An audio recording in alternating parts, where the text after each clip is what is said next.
I just got off the phone leaving my House representative a nasty message on his answering machine.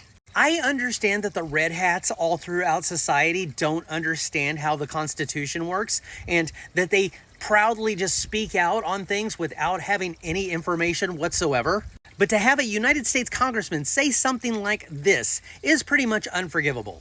If you're here illegally, the only process you're due is deportation. I just have one question for you, Congressman Gill. How are we supposed to know if somebody is here legally or illegally without their day in court, without due process? Of the things that a congressman should know about our Constitution, this is one of the most basic. I'll bet that derp has the Second Amendment memorized verbatim, but he doesn't understand any of the other amendments at all. Or if he does understand what it means, maybe he just doesn't think that it applies anymore to this administration, which is wrong.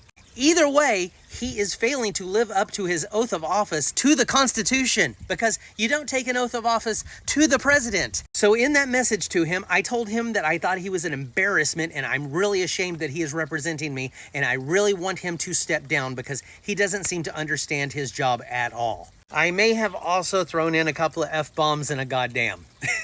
I gave him my email address to respond to me, and typically whenever I get emails from him, it's some sort of form letter that he sends out for whatever topic, and it usually has nothing to do with what my phone call was about. So it'll be interesting to see if he responds to this one, and if so, what will he say? And I realize to a lot of you it feels pointless to call or email your representatives, but we need to do it.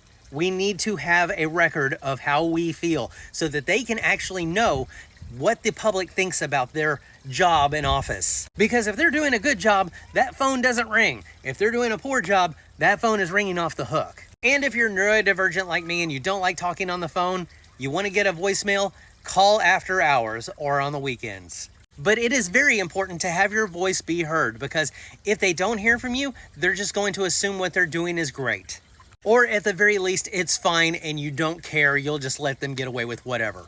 I swear, sometimes it seems like those of us who haven't taken an oath of office to the Constitution care more about the Constitution than the people who are in office. It's kind of like the atheists knowing more about the Bible than the Christians do. It's kind of like the atheists being more Christ-like than Christians are. Anyway, this is how my morning is starting out. How you doing?